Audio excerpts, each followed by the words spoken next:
मैं मनु चौधरी और आप देख रहे हैं न्यूज लाइव।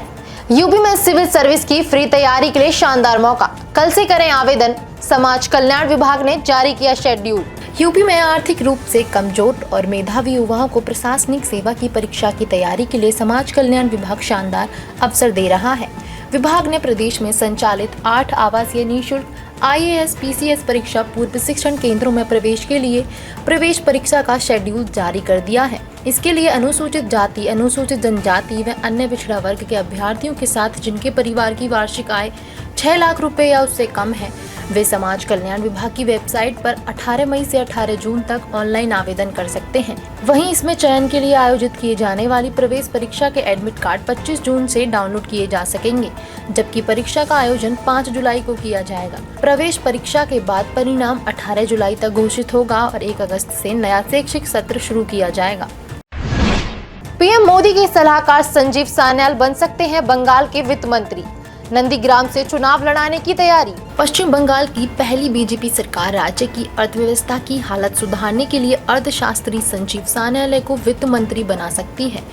संजीव सान्याल प्रधानमंत्री नरेंद्र मोदी की इकोनॉमिक एडवाइजरी काउंसिल में सलाहकार हैं। संजीव सान्याल 2017 में वित्त मंत्री के मुख्य आर्थिक सलाहकार और आर्थिक सर्वेक्षण के 6 संस्करणों का मसौदा तैयार करने में अहम भूमिका निभाई थी। मीडिया रिपोर्ट्स के अनुसार संजीव सान्याल को नंदीग्राम से विधानसभा चुनाव में उतारा जा सकता है। नंदीग्राम सीट सीएम शुभेंदु अधिकारी के इस्तीफे के बाद खुली हुई है। वहीं सीएम शुभेंदु अधिकारी के पास फिलहाल गृह, वित्त, शिक्षा, स्वास्थ्य, इंडस्ट्री एवं कॉमर्स समेत कई मंत्रालय हैं। शुभेंदु मंत्रिमंडल में अभी सिर्फ 5 मंत्री हैं और जल्द ही मंत्रिमंडल का विस्तार होना है। माना जा रहा है कि शुभेंदु अधिकारी गृह मंत्रालय अपने पास रखेंगे, जबकि अन्य विभाग संबंधित मंत्रियों को दिए जा सकते हैं। पश्चिम बंगाल में नियमानुसार 44 मंत्री हो सकते हैं। दिल्ली में हजरत निजामुद्दीन से सराय काले खान नमो भारत स्टेशन पहुंचना हुआ आसान, हाईटेक FOB शुरू। दिल्ली में हजरत निजामुद्दीन रेलवे स्टेशन को सराय काले खान नमो भारत स्टेशन से जोड़ने वाला अत्याधुनिक फुटओवर ब्रिज यात्रियों के लिए खोल दिया गया है। करीब 300 मीटर लंबे इस फुट ओवर ब्रिज से शुरू होने से हजारों यात्रियों को सुगम, सुरक्षित और निर्बाध आवागमन की सुविधा मिलनी शुरू हो गई है। इस ब्रिज से स्टेशन पहुंचने में मात्र 4 से 5 मिनट का समय लग रहा है। हजरत निजामुद्दीन स्टेशन पहुंचने के लिए इस FOB का इस्तेमाल सराय काले खान रिंग रोड की ओर से आने जाने वाले यात्री भी कर सकते हैं। यह फुटओवर ब्रिज CCTV कैमरों की निगरानी में भी है और रेलवे ने हजरत निजामुद्दीन स्टेशन की ओर 5 टिकट काउंटर व 1 पूछताछ काउंटर की व्यवस्था भी की है। इसके साथ ही यात्रियों के लिए 8 ATVM मशीनें भी लगाई गई हैं। रेलवे ने बदला लोगो, अब 17 नहीं दिखेंगे 18 सितारे, 1 जून से आएगा नजर। रेलवे की दशकों पुरानी पहचान रहा लोगो अब बदलने जा रहा है। इसके साथ ही अब तक रेलवे के लोगों में नजर आने वाले 17 सितारों की जगह 18 सितारे नजर आएंगे। इस बदलाव की धुरी देश के 18वें रेलवे जोन के रूप में साउथ कोस्ट रेलवे का गठन होना है। रेलवे की परंपरा रही है कि उसके लोगों में अंकित सितारों की संख्या सीधे तौर पर देश में मौजूद कुल रेलवे जोन को दर्शाती है। जैसे जैसे रेलवे का विस्तार हुआ और नए जोन बने तो इन सितारों की संख्या भी बढ़ती गई। अब दक्षिण तटीय रेलवे के गठन के साथ ही 18वें सितारे को लोगों में जगह दी गई है। रेलवे बोर्ड के अनुसार सभी जोनल रेलवे प्रोडक्शन यूनिट्स और रेलवे के उपक्रमों को पुराने लोगों को हटाकर नए लोगों को अपनाने की प्रक्रिया शुरू करने को कहा गया है। यह नया लोगो आगामी 1 जून से प्रभावी होगा। बंगाल की खाड़ी में अमेरिकी युद्धपोतों को तैनात करने की तैयारी, बांग्लादेश करने जा रहा डिफेंस डील।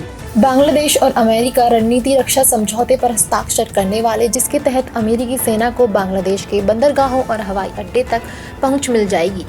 इनमें सैन्य सूचना पर सामान्य सुरक्षा समझौता, अधिग्रहण व क्रॉस सर्विसिंग समझौता शामिल है।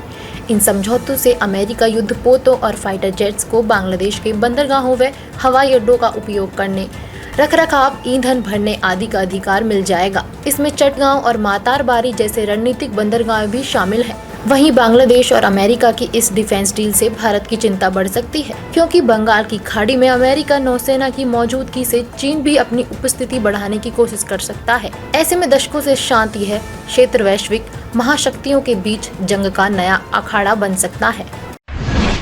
फिनलैंड के वैज्ञानिकों का अभिनव प्रयोग, वाईफाई की तरह होगी बिजली सप्लाई। फिनलैंड के वैज्ञानिकों ने एक ऐसा प्रयोग किया है जिससे बिना किसी तार या केबल के केवल हवा के माध्यम से बिजली सप्लाई की जा सकती है।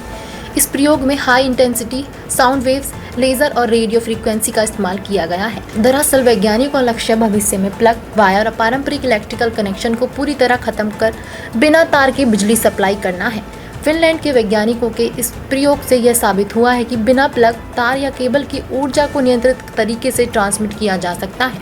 इस प्रयोग से भविष्य में डिवाइसेज को भी वायरलेस पावर देना संभव हो सकेगा। वैज्ञानिकों के अनुसार एकॉस्टिक वायर एक जैसी तकनीक है जिसमें high intensity ultrasonic sound waves का इस्तेमाल कर हवा में एक अदृश्य रास्ता बनाया जाता है। यह रास्ता तार की तरह काम करता है जिसके सहारे बिजली के छोटे छोटे स्पार्क सुरक्षित रूप से आगे बढ़ते हैं। 3000 करोड़ी धुरंधर के म्यूजिक कंपोजर का धमाल, सिर्फ गानों से कमाए करोड़ों रुपए। मशहूर निर्देशक आदित्य धर की फिल्म धुरंधर और धुरंधर 2 ने मिलकर वर्ल्ड वाइड 3000 करोड़ रुपए से ज्यादा का ग्रॉस कलेक्शन किया है। इस फिल्म के साथ ही इसके गाने भी ब्लॉकबस्टर साबित हुए हैं। National award winning music composer शाश्वत सचदेव ने धुरंधर में अपने गानों की मदद से करोड़ों रुपए कमाए हैं। डीएनए की रिपोर्ट्स के अनुसार दोनों फिल्मों के गानों से म्यूजिक स्ट्रीमिंग प्लेटफॉर्म्स पर करीब 325 करोड़ रुपए की कमाई हुई है। शाश्वत सचदेव स्पॉटिफाइड इंडिया पर भी टॉप म्यूजिक कंपोजर रहे हैं, जिनके गाने सबसे ज्यादा बार सुने गए हैं। यूट्यूब पर भी धुरंधर की एल्बम ब्लॉकबस्टर रही। दोनों फिल्मों के गानों ने नवंबर 2025 से मई 2026 तक स्पॉटिफाइड पर 1.3 बिलियन स्ट्रीमिंग और यूट्यूब पर 93 बिलियन व्यूज बटोरे हैं, जो अपने आप में एक रिकॉर्ड है।